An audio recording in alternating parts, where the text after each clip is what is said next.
নমস্কার বন্ধুরা, শ্বশুর বোমা রান্নাঘর অ্যান্ড ব্লগ চ্যানেলে সকলকে স্বাগত। আজ শেয়ার করব কাঁকরোলের দুর্দান্ত স্বাদের একটা রেসিপি। যারা কাঁকরোল একদমই পছন্দ করেন না, তাদের যদি এইভাবে তৈরি করে দেওয়া হয়, কেউ কিন্তু মুখ ফিরিয়ে রাখবে না। আর যারা পছন্দ করেন তাদের তো কোনো কথাই নেই। তাহলে কি করে তৈরি করব সেটাই দেখে নেওয়া যাক। সবার প্রথমে এইখানে আমি কাঁকরোল নিয়েছি। কাঁকরোলগুলোকে জল দিয়ে প্রথমে ধুয়ে রেখেছি।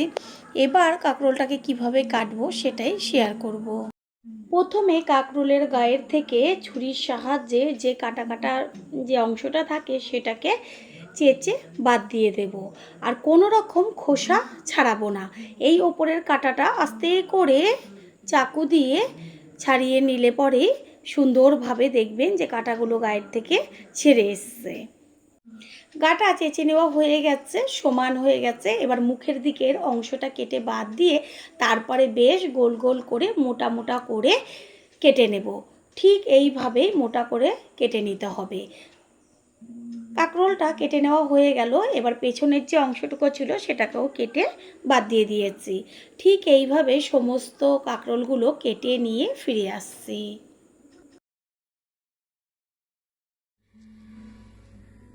কাঁকরোলগুলো কেটে নিয়ে তারপর আবারও ভালো করে জল দিয়ে ধুয়ে জলটাকে ছেঁকে রেখেছি।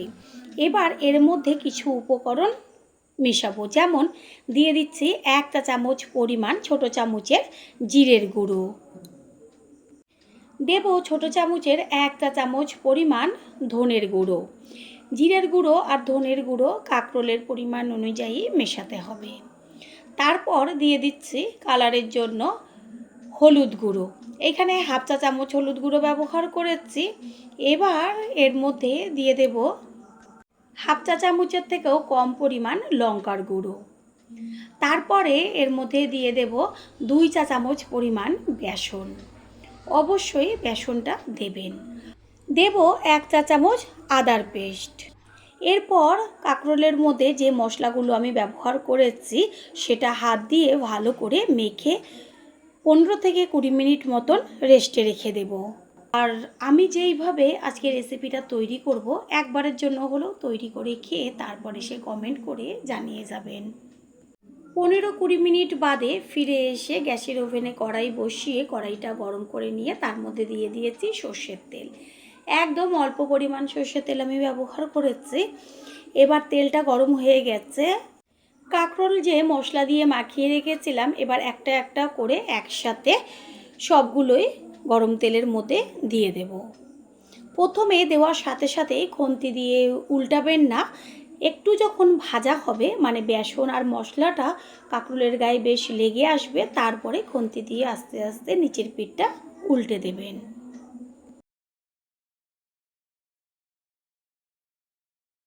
তিন চার মিনিট বাদে নিচের পিঠটা একটু ভাজা হওয়ার পরে উল্টে দিচ্ছি ওপরের পিঠটা হবার জন্য। দেখাই যাচ্ছে যে নিচের পিঠটা সুন্দরভাবে একটা কালার চলে এসছে। ঠিক এইভাবে এপিট ওপিট করে কাঁকরোলগুলোকে খুব ভালো করে ভেজে নিতে হবে, যেন ভাজাতেই সিদ্ধ হয়ে যায়। কাঁকরোলগুলো খুব সুন্দরভাবে 2 পিঠ ভাজা হয়ে গেছে, একদম ভাজাতেই নরম হয়েছে। এবার এগুলোকে একটু খুন্তির সাইডে রেখে তুলে নেব। ওই কড়াইয়ের মধ্যে দিয়ে দিচ্ছি আর অল্প পরিমাণ সর্ষের তেল। তেলটা ভালো করে গরম করে নিয়ে এবার এর মধ্যে ফোড়ন দেব একটা শুকনো লঙ্কা আর ছোট চামচের 1 চা চামচ পরিমাণ কালো জিরে। ফোড়নটাকে ভালো করে ভেজে নেব। ফোড়নের থেকে সুন্দর একটা গন্ধ বেরোচ্ছে। এই পর্যায়ে এর মধ্যে দিয়ে দিয়েছি কুচিয়ে নেওয়া পেঁয়াজ। পেঁয়াজটাকে বেশ তেলের মধ্যে ভালো করে নেড়ে চেড়ে নেব। আর পেঁয়াজটা যেন তাড়াতাড়ি মজে আসে সেই কারণে দিয়ে দিচ্ছি স্বাদ অনুযায়ী লবণ। লবণটাকে মিশিয়ে নেব। যে কোনো সবজি বা যে কোনো রান্না যদি আমরা একটু ভিন্নভাবে রান্নার চেষ্টা করি, তাহলে রান্নার যে একঘেয়েমি ভাবটা সেটাও চলে যায় আর একটা অন্যরকম টেস্ট আসে, খেতে কিন্তু লাগে দুর্দান্ত। পেঁয়াজটা ভাজা হয়েছে। এই পর্যায়ে এর মধ্যে দিয়ে দিচ্ছি 1 চা চামচ রসুনের পেস্ট, 1 চা চামচ আদার পেস্ট। এবার রসুন আর আদা ভালো করে পেঁয়াজের সাথে মিশিয়ে ভেজে নেব।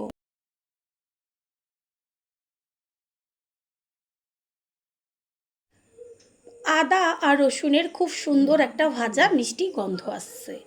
এই সময় এর মধ্যে দিয়ে দিচ্ছি কুচিয়ে নেওয়া টমেটো আর ঝালের জন্য চিড়ে নেওয়া কাঁচা লঙ্কা।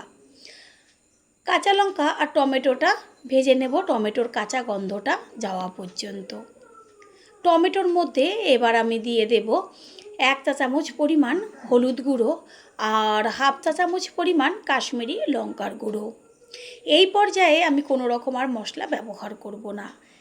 এটা বেশ ভাজা ভাজা হবে, সেই পর্যন্ত অপেক্ষা করব। টমেটো খুব সুন্দরভাবে মজে গেছে। খুন্তি দিয়ে একটু টমেটোগুলোকে মেল্ট করে দিচ্ছি। কালারটা কত সুন্দর এসছে। এই পর্যায়ে আমি দিয়ে দেব 1 চা চামচ পরিমাণ জিরের গুঁড়ো আর 1 চা চামচ পরিমাণ ধনের গুঁড়ো আর স্বাদ অনুযায়ী লবণ। লবণটা আমি আগে পেঁয়াজটা ভেজে নেওয়ার সময় একদম অল্প পরিমাণ ব্যবহার করেছি, সেই বুঝে আবারও লবণটা দিয়ে দিলাম। এবার ভালো করে কষিয়ে নেব। পুরনো বন্ধুদের সবসময় আমাদের পাশে এইভাবে ভালোবেসে থেকে এগিয়ে নিয়ে যাবার জন্য অনেক অনেক ভালোবাসা। মশলাটা কষিয়ে নেওয়া হয়ে গেছে, আর কোনো রকম মশলা আমি এর মধ্যে ব্যবহার করব না। এই পর্যায়ে এর মধ্যে দিয়ে দিয়েছি ভেজে নেওয়া কাঁকরোল। এবার মশলার সাথে কাঁকরোলটাকে মিশিয়ে নিয়ে আরও 1.5 থেকে 2 মিনিট মতন কষিয়ে নেব। কষিয়ে নেওয়া হয়ে গেছে। এবার এর মধ্যে দিয়ে দেব উষ্ণ গরম জল। জলের পরিমাণটা বেশি প্রয়োজন নেই, বেশ একটু গা মাখা হবে, সেই পর্যায়ে এটা নাবাতে হবে। গ্যাসের ফ্লেম হাই করে দিয়ে জলটাকে ভালো করে ফুটিয়ে নেব। প্রথমবার যারা আমাদের চ্যানেল ভিজিট করছেন তাদের আন্তরিক শুভেচ্ছা ও অনেক ভালোবাসা। আমাদের রেসিপিগুলো যদি ভালো লেগে থাকে সাবস্ক্রাইব করে দেওয়ার অনুরোধ রইল ও পাশে থাকা বেল আইকনে ক্লিক করলে পরবর্তী ভিডিওগুলো সবার আগে আপনাদের কাছে পৌঁছে যাবে। কিছুক্ষণের জন্য একটা ঢাকনা চাপা দিয়ে দেব। হতে একদমই বেশি সময় লাগবে না, যেহেতু কাঁকরোল ভাজাতে সিদ্ধ হয়ে গেছে। একটু বাদে ফিরে এসে কড়াইয়ের ঢাকনাটাকে সরিয়ে দিয়ে তারপরে গ্যাসের ফ্লেম তো হাই করে বেশ ভালো করে একটু খুন্তি দিয়ে নেড়েচেড়ে নেব। একটা চেক করে দেখিয়ে দিচ্ছি খুন্তি দিয়ে, সব কাঁকরোলগুলো সুন্দরভাবে নরম হয়েছে। সমস্ত কিছুর ব্যালেন্সটা ঠিক রাখার জন্য দিয়ে দিয়েছি হাফ চা চামচের থেকেও কম পরিমাণ চিনি। চিনিটাকে মিশিয়ে নেব। বন্ধুরা, আপনারা যেইখান থেকে ভিডিওটি দেখছেন অবশ্যই কমেন্টের মাধ্যমে জানাবেন। আপনাদের ধন্যবাদ জানাতে পারলে সত্যিই আমরা ভীষণ ভীষণ আনন্দিত হব। সবশেষে দিয়ে দেব বড় চামচের হাফ চা চামচ পরিমাণ গরম মশলার গুঁড়ো। গরম মশলার গুঁড়োটা দিয়ে তারপরে গ্যাস অফ করে দেব। গ্যাস অফ করে দিয়ে কিছুক্ষণ রেস্টে রেখেছিলাম। তারপরে সে সম্পূর্ণ লুকটা দেখিয়ে দিলাম। কত সুন্দর লাগছে, ঠিক এরকমই হবে গা মাখা। এবার একটা প্লেটে তুলে নেব। তৈরি হয়ে গেল আজকের রেসিপি। আশা করি রেসিপিটি ভালো লাগলো, আর যদি ভালো লেগে থাকে একটা লাইক, কমেন্ট, পারলে একটা শেয়ার করে অবশ্যই জানাবেন। আপনাদের দেওয়া একটা লাইক ও লাইকের পাশে থাকা হাইপ আর একটা শেয়ার আমাদের কাছে অনেক অনেক গুরুত্বপূর্ণ। All friend, thanks for watching my video. আপনারা সকলে ভালো থাকবেন, সুস্থ থাকবেন। আবারও দেখা হবে অন্য কোনো রেসিপির এপিসোডে।